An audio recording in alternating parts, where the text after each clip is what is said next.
주의 거룩하심 생각할 때 주의 크신 사랑 느낄 때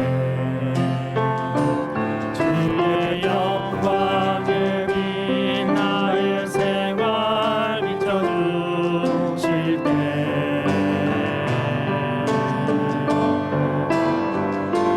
주가 주신 기쁨 맛볼 때에 주의 사랑 속에 나 잠길 때 주의 영광에 빛 나의 생활 비춰주실 때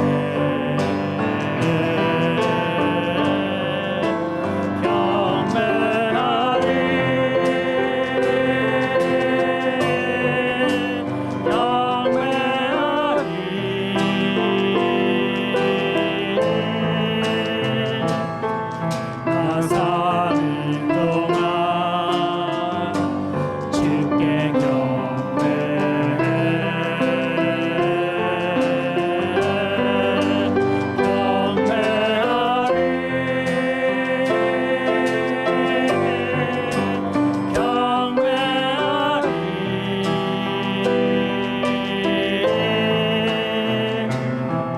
나 사는 동안 주께 경배해 주의 거룩하심 생각할 때 주가 주신 사랑 느낄 때 주의 영광에 빛 나의 생활 비춰주실 때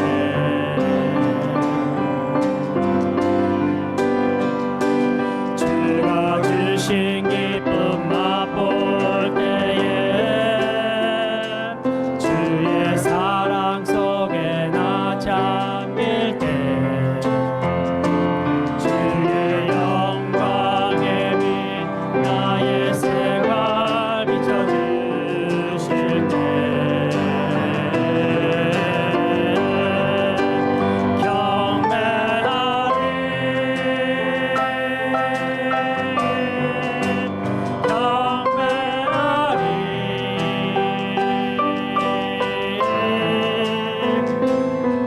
나 사는 동안 주께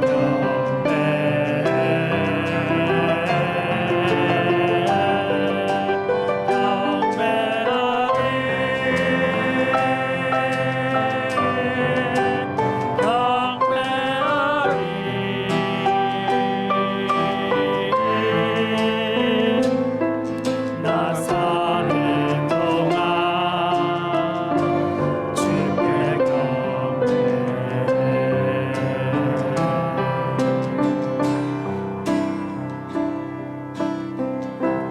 비바람이 앞길을 막아도 나는 가리 주의 길을 가리 눈보라가 앞길을 가려도 나는 가리 주의 길을 가리 이 길은 영광의 길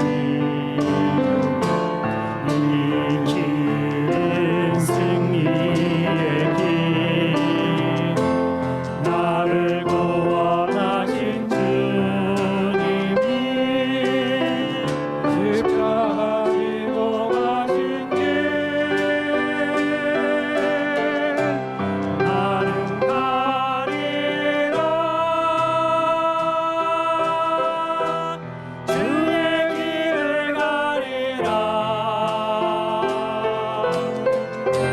주님 발자취 따라 나는 가리라 나는 가리라 주의 길을 가리라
따라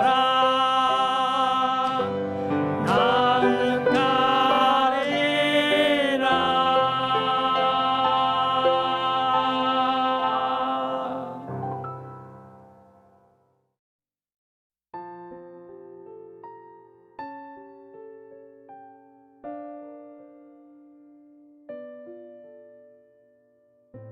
사랑의 하나님, 지난 주간에도 저희들을 보호하시고 주님의 길로 인도하여 주심을 감사를 드리며 찬양합니다. 그리고 오늘 주일을 맞이하여 주님께서 불러주시고 저희들이 그 부르심에 순종하여 이렇게 각자 지정된 장소에서 찬양과 말씀으로 예배 드릴 수 있도록 은혜를 주신 것 또한 감사를 드립니다.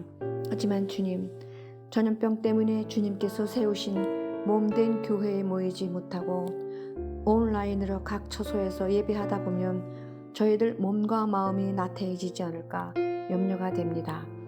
혹시 저희들이 그런 모습으로 살았다면 저희들을 용서하여 주시고 이제부터라도 저희들이 온 몸과 마음을 다해 주님께 예배하는 자가 되도록 이끌어 주시기 원합니다.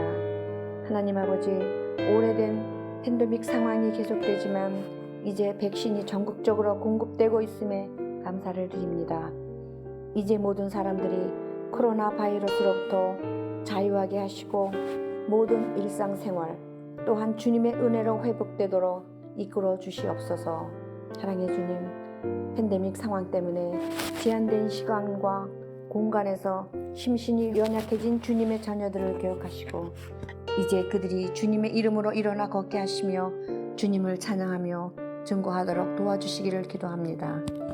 아무리 폭풍우가 몰아친다고 해도 때가 되면 주님의 섭리 가운데 모든 나무에 새싹이 돋아나듯이 그들 또한 모두가 회복되어서 그들의 삶을 통해 주님의 영광이 나타나도록 도와주시옵소서.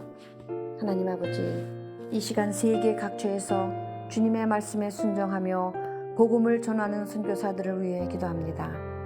열악한 환경과 어려움 가운데서도 오직 주님만 바라보며 주님을 증거하는 선교사들을 기억하시고 그들의 가족을 지켜주시옵소서. 또한 그들이 주님의 이름으로 우뚝 서 있는 그 땅을 축복하셔서 주님의 나라가 확장되도록 이끌어 주시고 우리들 또한 기도로 동참하여 주님의 기뻐 받으시는 모두가 되도록 도와주시옵소서. 오늘 말씀을 주시는 목사님을 붙잡아 세워주시고 그의 선포되는 말씀에 우리 모두가 아멘으로 화답하여 예배에 참석한 모든 영혼들이 성령 충만함을 받도록 도와주시고 그 충만함으로 세상에 나아가 그리스도의 사랑을 실천하며 우리의 삶을 서로 나눌 수 있도록 역사하여 주옵소서. 이 모든 말씀을 우리를 구원하신 주 예수 그리스도의 이름으로 기도드립니다. 아멘.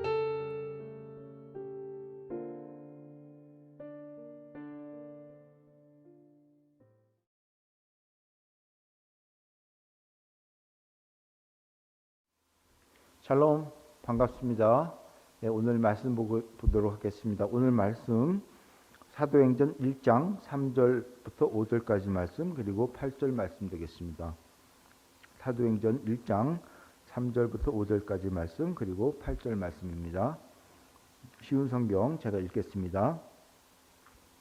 예수님께서는 고난을 받으신 후 사도들에게 자신의 모습을 보여주셨고 여러 가지 방법으로 자기가 살아계시다는 것을 증언하였습니다.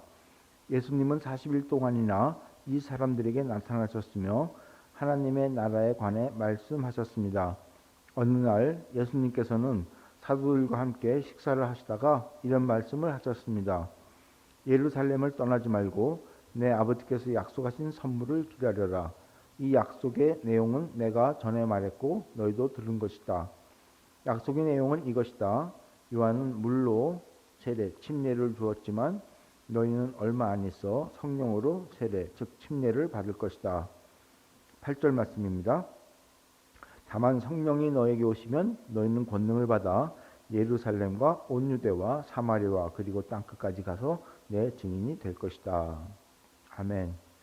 오늘 말씀 제목은 사순절의 준비와 관리입니다. 여러분 지난주 잘 지내셨죠? 지난주 수요일 날 무슨 날인지 혹시 아세요? 예, 제 수요일, 애쉬 선데 웬즈데이라고 하는 날입니다. 이때부터 이 사순절이 시작되죠. 많은 사람들이 이마에 검은 그 십자가를 칠하죠. 이 재로 만든 물감인데 그 검은 십자가를 칠하고 다니곤 했는데 올해는 이 코로나 19 때문에 또한 제약을 받아서 그런 사람들 사진을 통해서 조금 보게 되었습니다. 그리고 이제 오늘 애쉬 웬즈데이가 지난 오늘 사순절 첫 주일이 되는 거죠. 여러분 사순절이라는 것 제가 여러 번 설명을 했는데 말 그대로 40일을 얘기합니다. 성경에서 40이라는 숫자 여러 번 나오죠. 여러 가지 의미가 있는데 시험이라는 것, 또 연단, 심판, 완전의 뜻도 있지만 하나의 준비 기간의 뜻으로도 쓰이기도 합니다. 여러분 모세가 40일간 호렙산에서 금식하면서 율법을 전수받았고요. 엘리야도 40일간 사막을 횡단하면서 호렙산에서 다음 할 일을 지시받았기도 하고 또 여러분 잘 알다시피 이스라엘 정탐꾼들 40일간 가나안 땅을 정탐했고 또 이스라엘 백성들은 40년 동안 광야에서 훈련받은 후에 가나안 땅에 들어갈 수가 있었던 것을 봅니다. 또 요나가 니느웨 백성에게 하나님 경고를 전할 때도 40일간 경고를 주죠. 또 예수님께서 광야에서 40일 동안 금식한 후에 공생애를 시작하셨고 또 부활 후에도 40일 동안 세상에 계시다가 승천하신 것을 봅니다. 이처럼 40이라는 숫자는 하나님의 일을 이루기 위한 준비기간의 뜻을 많이 의미하기도 합니다.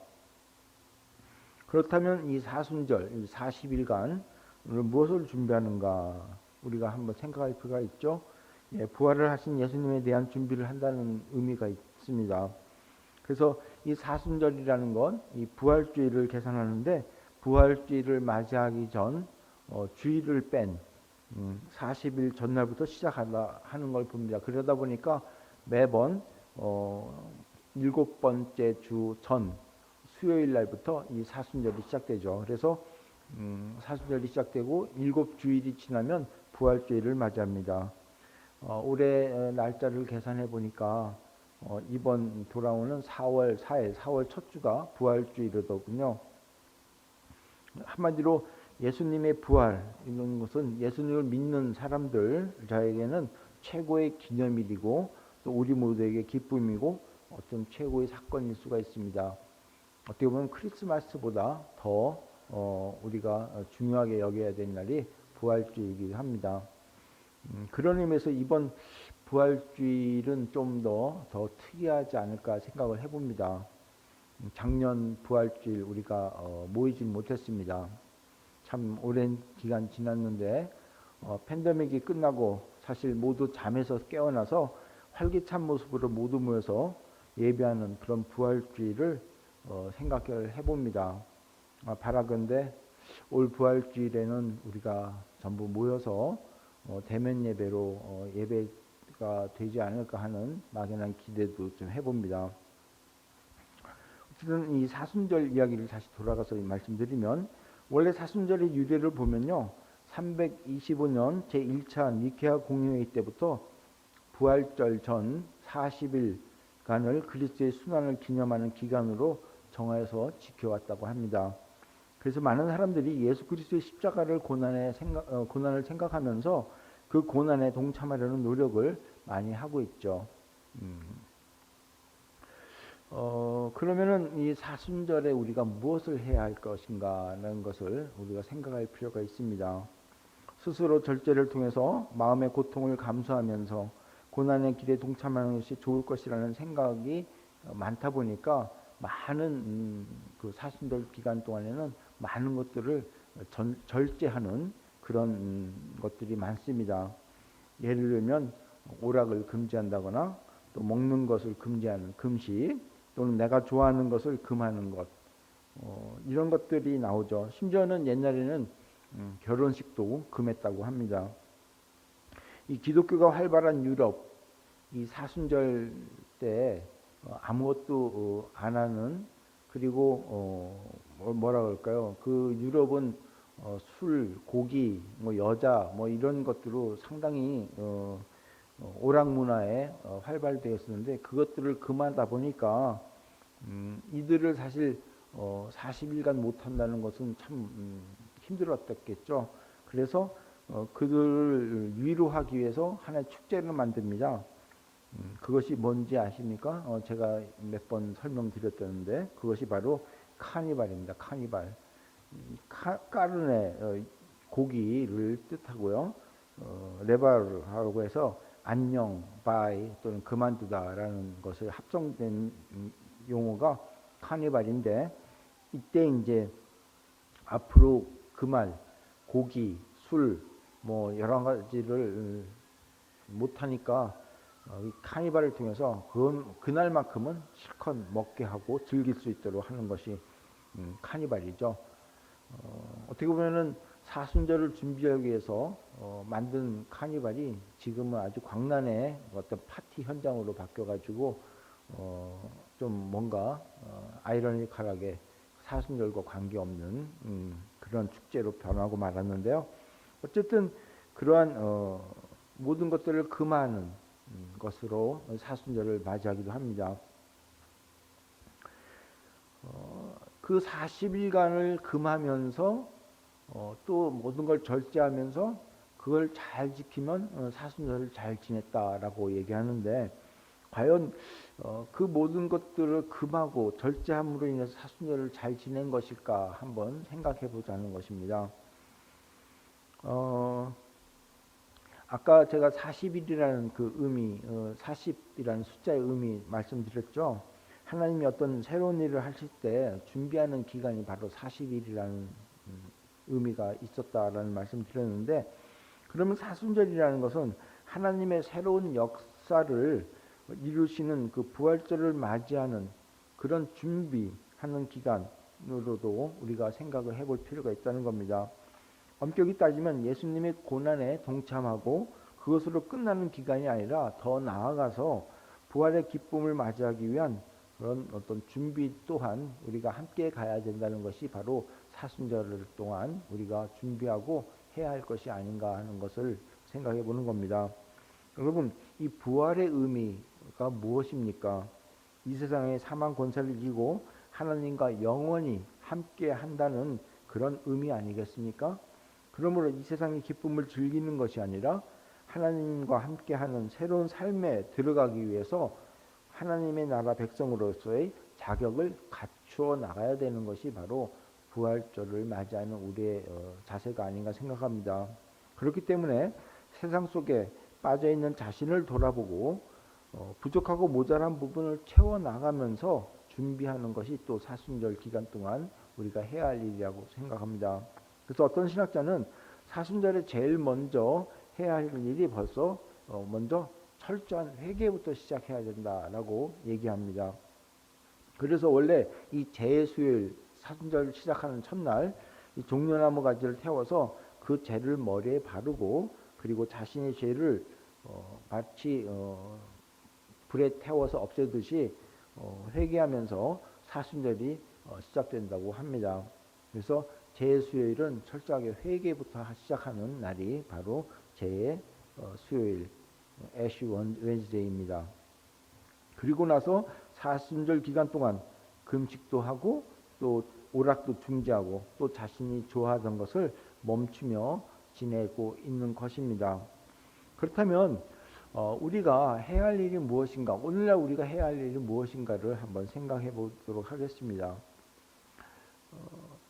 예수님의 고난에 동참하는 것 또한 또 부활절을 맞이하기 위해서 준비해야 할 것이 무엇일까 하는 것을 생각해 보자는 것이죠.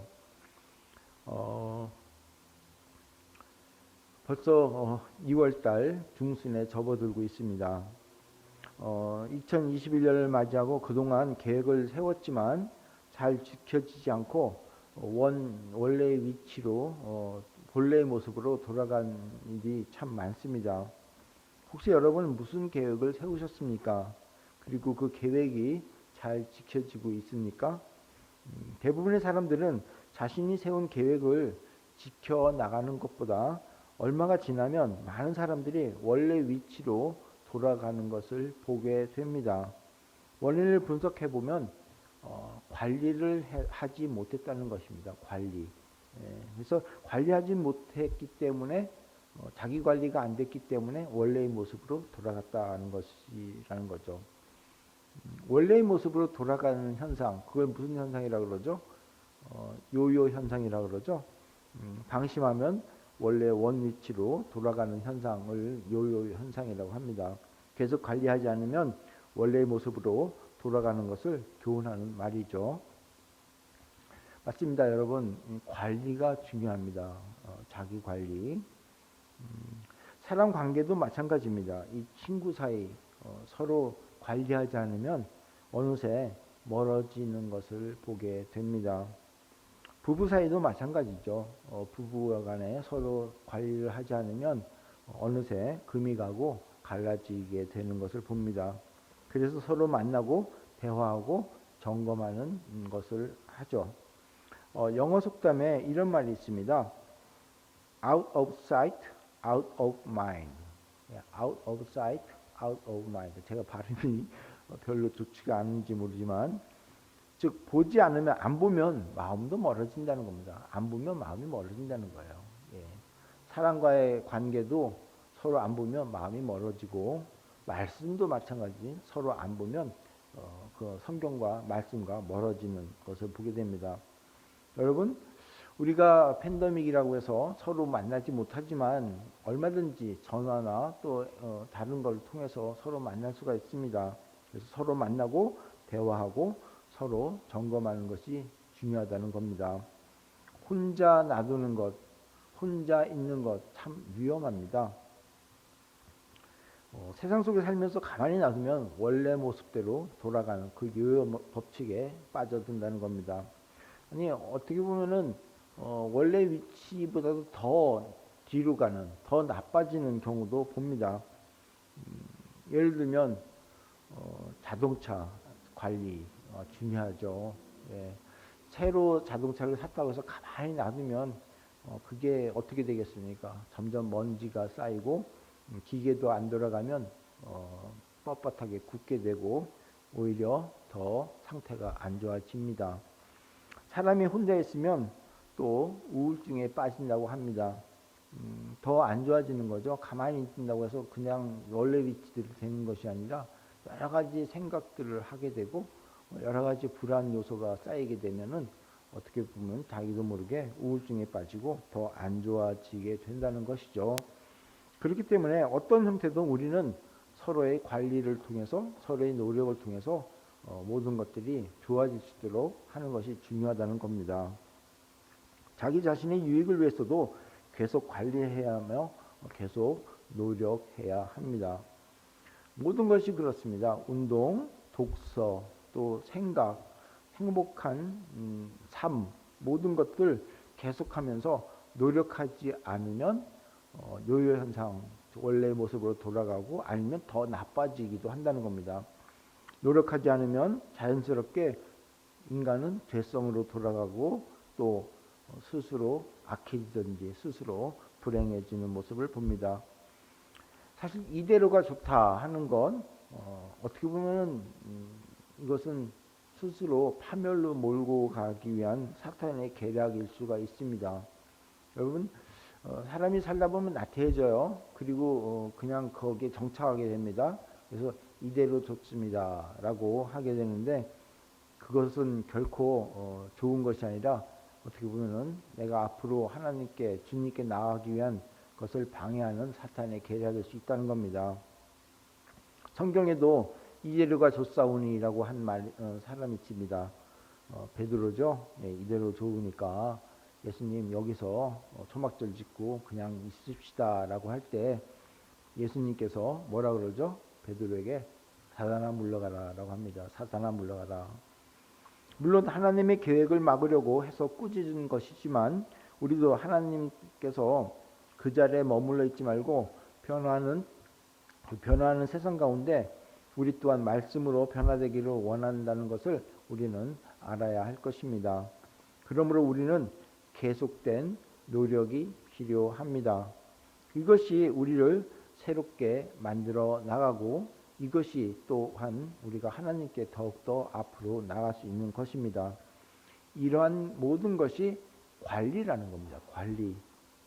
하나님과의 관계도 마찬가지죠. 하나님께서 받은 은혜 한 번 받았다고 해서 그것으로 끝나는 것이 아니라 계속 관리를 해야 된다는 겁니다. 여러분 하나님께 은혜 받았다고 가만히 있으면 그게 은혜가 지속됩니까? 결코 그렇지 않습니다. 어느새 은혜가 멀어지는 것을 봅니다. 그 은혜를 유지하기 위해서 후속 관리가 없이는 받은 은혜가 모두 소멸됩니다. 그러므로 후속 관리가 필요하다는 것이죠. 어떻게 보면 예수님은 이것을 아시고 말씀하셨을지도 모르겠습니다. 십자가에 못 박히시고 죽으신 후 부활하시고 바로 하늘에 가시지 않고 제자들에게 특별 관리를 위해서 나타나시지 않았나 하는 생각이 드는 것이죠. 십자가에서 다 이루었다라고 하셨습니다. 근데 왜 제자들에게 다시 오셨겠습니까? 어떻게 보면 하나님의 구원의 역사를 이루어 놓으려고 해결했는데 다시 이 세상에 오신 것입니다. 뭐가 부족했을까요? 우리의 죄성 때문에 다시 원래 모습으로 돌아가려는 그런 죄성 때문에 관리가 필요하시지 않았는가 하는 생각을 해보는 겁니다. 관리가 중요하지 않습니까? 그래서 하늘로 올라가시면서 성령을 보내니 성령을 받으라고 하십니다. 그전에는 그 자리에서 절대 떠나지 말라라고 하신 것입니다. 우리의 후속 관리가 절대 필요한 그 말씀이 아닌가 생각을 합니다.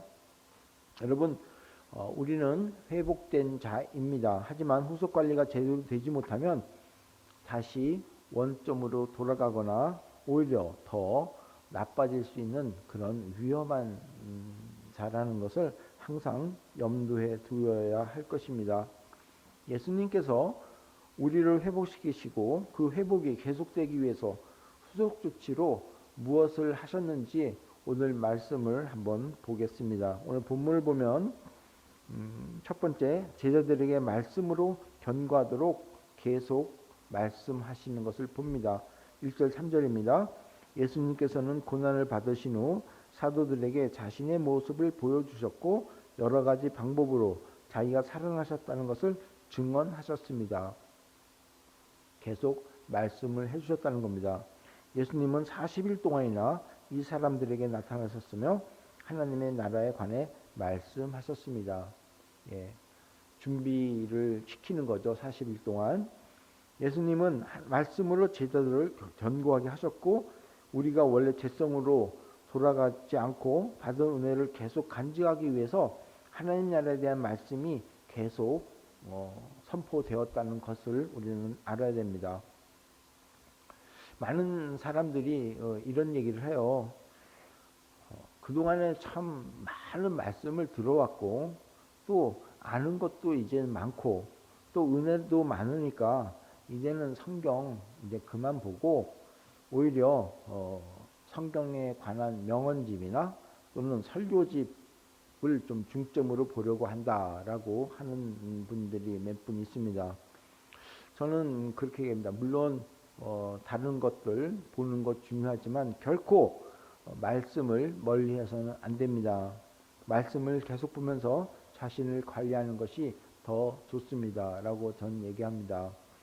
즉 명언집, 설교집 뭐 다 보는 것 좋지만 그 시간에 다시 더 말씀을 보면 또 새롭게 말씀이 다가온다는 것을 제가 말씀드리는 거죠. 이 험한 세상에 내가 바르게 사는 방법은 바로 말씀 위에 바로 서는 것 방법밖에 없다는 겁니다. 여러분 제가 한번 옛날에 질문했던 거 기억하십니까? 진폐를 아는 방법. 이 돈이 가짜 돈인지 진짜 돈인지 훈련을 시킨다 그러죠. 근데 그 훈련 방법이 뭔지 아십니까? 여러 가지 가짜 돈, 뭐 이것도 가짜 돈, 저것도 가짜 돈 해서 여러 가지 그 위조 지폐를 보여주면서 이런 것들을 조심해라 하는 것이 아니라 오직 진폐, 오직 진짜 돈만을 계속 보게 한다는 겁니다. 그러면 진짜 돈을 계속 보면 어느새 가짜 돈을 구별할 수 있다는 겁니다. 무엇이 잘못되고 있는지 발견하고 비판하는 것도 좋고 또 새로운 것들도 접하는 것도 좋지만 말씀으로 바로 서게 되는 것이 먼저 최우선이고 말씀을 계속 보다 보면 그러다 보면 세상이 뭐가 잘못됐는지 뭐가 진짜인지 구별할 수 있다는 겁니다. 우리가 바르지 못하면 이것저것 다른 걸 보면 어느새 우리는 그것에 휩쓸려서 뭐가 진품인지를 깨닫지 못하게 된다는 것입니다. 성령님께서 이 땅에 오셔서 우리를 돕는 것은 예수님께서 말씀하시지 않는 새로운 말씀을 만들어서 우리에게 주시는 것이 아니라 그리스도께서 하신 말씀을 때마다 기억나게 하시고 또 때마다 적용하게 하시면서 날마다 새롭게 변화되도록 이끌어 주시는 분이 바로 성령님이시라는 겁니다. 부활절을 준비하면서 사순절 기간을 맞이하면서 말씀으로 날마다 변화되는 우리 모두가 되기를 축복합니다. 두 번째로 생각할 것은 예수님께서 예루살렘을 떠나지 말고 약속한 것을 기다리라고 하십니다. 성경 오늘 4절 말씀 보겠습니다. 어느 날 예수님께서는 사도들과 함께 식사를 하시다가 이런 말씀을 하셨습니다. 예루살렘을 떠나지 말고 내 아버지께서 약속하신 선물을 기다려라. 이 약속의 내용은 내가 전에도 말했고 너희도 들은 것이다 라는 말씀입니다. 여기서 아버지께서 약속하신 선물이라는 게 뭡니까? 바로 성령님이시죠. 성령입니다. 성령을 받으라는 겁니다. 성령이 우리의 마음의 문을 두드리게 됩니다. 그런데 내 속에는 내가 너무 많습니다. 나의 고집, 나의 뜻, 나의 습관, 나의 생각, 나의 지식, 또 나를 지배하고 내가 원하는 것만 받아들이는 습성이 있습니다. 그리고 그것을 내 것으로 만들어 나갑니다. 이 내 속에 내가 많다는 것, 제가 이럴 때마다 제가 또 보는 영상이 있죠. 내 속엔 내가 많아. 하덕규 지금 목사가 됐지만 가시나무 새 노래가 있죠. 나는 가끔 이 가사 내용을 생각하면서 내 속에 있는 내가 혹시 너무 많지 않는가라는 생각을 하면서 나의 것을 많이 버리는 훈련을 합니다. 그래서 주님께서 말씀하셨습니다. 5절입니다. 약속의 내용은 이것이다. 요한은 물로 세례 침례를 주었지만 너희는 얼마 안에서 성령으로 세례 침례를 받을 것이다 라고 하는 겁니다. 여기 세례라고 표현된 우리가 얘기하는 침례, 이 침례는 뭡니까? 물속에서 나를 잠겨서 나를 죽게 하는 것 아닙니까? 그리고 물속에서 다시 나옴으로 인해서 내가 다시 태어나는 것을 말합니다. 내 속에 나의 것을 없애고 성령 충만함으로 부활을 준비하는 그러한 모습, 이것이 바로 성령으로 침례를 받는 것이죠. 그래서 정말 우리 자신도 나의 것을 없애면서 이 사순절 기간 동안 부활주를 맞이하는 우리 모두가 됐으면 좋겠습니다.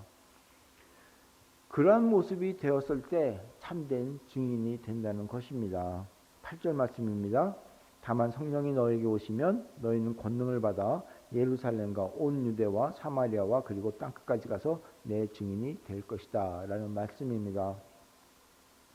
여러분, 제가 또 계속 반복되는 얘기지만 성령 받았다 이런 얘기를 하는데 그 성령을 받았다라고 하는 것은 어떻게 보면은 정말로 받았는지 안 받았는지 증명할 수 있는 방법이 하나 있습니다. 그것은 바로 내가 증인이 되고 있느냐 안 되고 있느냐 하는 것을 보게 되는 것입니다. 왜냐하면 성령이 너에게 오시면 너희는 권능을 받아 내 증인이 될 것이다 라고 했기 때문에 그래요. 즉 성령을 받으면 증인이 된다는 것입니다. 성령을 받으면 증인되는 것은 당연히 따라 나오는 결과입니다. 그러면 내가 정말 증인된 삶을 살고 있는가라는 것을 점검하는 것이죠. 사실 부활을 준비하면서 증인된 삶을 살아야 되는 것이 또한 우리가 준비해야 될 내용입니다. 부활을 맞이하기 위해서 준비하면서 증인된 삶을 살기 위한 것들이 참 여럿이 있다고 봅니다.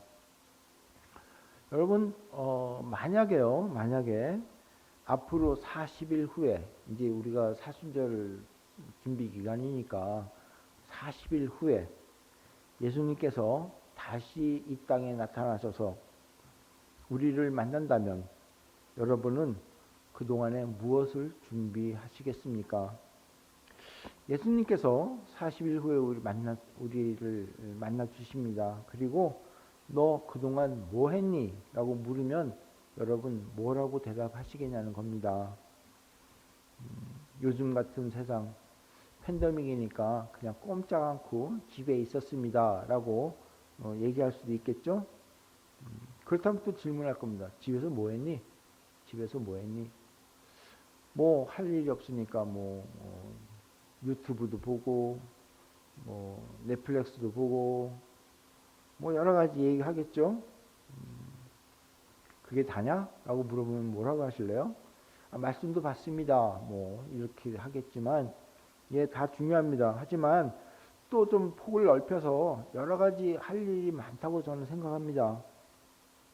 어떻게 보면 그동안 나의 고민, 걱정, 근심 이런 거 다 내려놓고 말씀으로 새로워지면서 기쁜 마음으로 주님을 기다리는 훈련 할 수가 있다고 봅니다. 또 그동안 사랑을 서로 나누지 못한 가족과 함께 대화하면서 조용한 휴식이나 대화를 통해서 서로의 사랑을 확인하면서 하나님께 감사하는 마음을 가지는 것도 주님을 기다리는 준비를 하는 것이 아닌가 생각도 해봅니다.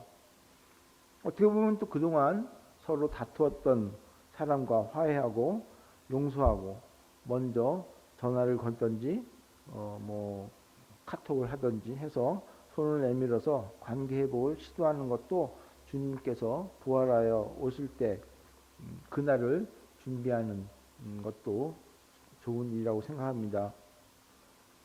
또 그동안 사랑의 손길을 베풀지 못했던 것을 이번 기회에 사랑의 손길을 베푸는 것도 우리가 주님 만나는 일을 위해서 준비하는 것도 좋다고 봅니다. 사랑의 손길을 어떻게 내미냐고요? 만나지도 못하는데 만나서가 아니라 예를 들면 집에 그동안에 오랫동안 있으니까 그동안에 집에 있는 구석구석 찾아서 물건들을 정리하면서 그동안 내가 쓰지 않은 것들 그렇다고 해서 아무것도 못 쓰도록 만드는 것이 아니라 그래도 괜찮지만 내가 쓰지 않은 것들 이런 것들을 정리해서 모아서 도네이션 하는 것도 어떻게 보면 참 좋은 일이 아닐까 생각을 해봅니다. 여러 가지 일들이 있습니다.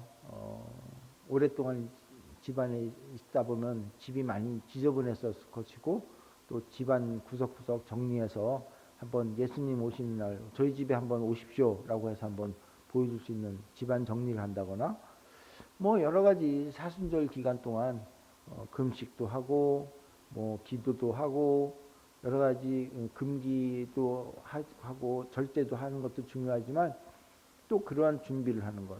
혹시 또 내가 몸이 연약해서 예수님 만날 때 왜 이렇게 너 연약해졌니? 라고 얘기하면 안 되니까 그동안은 움직이지 못했던 몸을 좀 움직여서 몸을 다시 한번 튼튼하게 만들어서 예수님을 맞이할 수 있는 그런 준비를 하는 것. 우리가 생각하면 여러 가지 준비할 수 있다는 겁니다. 어쨌든 여러분 말씀을 맺도록 하겠습니다. 사순절 기간이 시작되었습니다. 사순절을 맞이해서 이 사순절의 의미를 생각하고요. 무조건 모든 것들을 절제할 것으로 끝나는 것이 아니라 어떻게 보면 첫 번째 우리의 죄를 회개하고 또 나의 것을 내려놓을 수 있는 훈련을 하고 또 성령 충만으로 우리 모든 것들을 다시 한번 스스로 믿음으로 회복시켜서 예수를 나의 구주를 삼고 또 날마다 거듭나는 삶을 살아갔으면 좋겠습니다. 그래서 이 사순절 기간 동안 몸 튼튼 마음 튼튼 그리고 그동안에 나태해졌던 정신도 다시 한번 가다듬고 또 많이 내가 세상 속으로 빠졌던 것들을 절제하면서 어떻게 보면 다시 오실 이 땅에 다시 오시는 예수님을 맞이하는 그래서 사순절을 의미 있게 잘 보내는 우리 모두가 되었으면 좋겠습니다. 그러한 모습으로 사순절을 잘 보내는 우리 모두가 되기를 예수 그리스도의 이름으로 부탁드리며 축원합니다. 기도하시겠습니다. 아버지 하나님 감사합니다. 이제 7주 후면 예수님이 이 땅에 다시 부활해서 오신 부활절을 맞이합니다.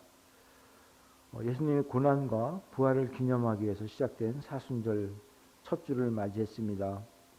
앞으로 사순절 기간 동안 많은 것들을 절제하는 것도 중요하지만 또 새로 이 땅에 부활하신 예수님을 만나는 준비를 우리가 스스로 할 수 있도록 도와주시고 그동안 하지 못한 사랑도 나누고 또 그동안 하지 못했던 사람과의 관계 회복도 나누고 또 그동안 하지 못했던 나 자신의 회복하지 못했던 것들도 말씀으로 회복하고 또 주님과 만남으로 회복하고 모든 것을 회복하는 기간을 삼도록 도와주시옵소서. 그래서 이번 사순절은 팬데믹 때문에 많이 위축되어 있던 우리의 마음을 활짝 열고 이제 이 땅에 오실 예수님을 맞이하는 마음으로 성령 충만함으로 사순절을 잘 보낼 수 있도록 인도하여 주시옵소서. 감사드리며 예수님 이름으로 기도드리옵나이다. 아멘.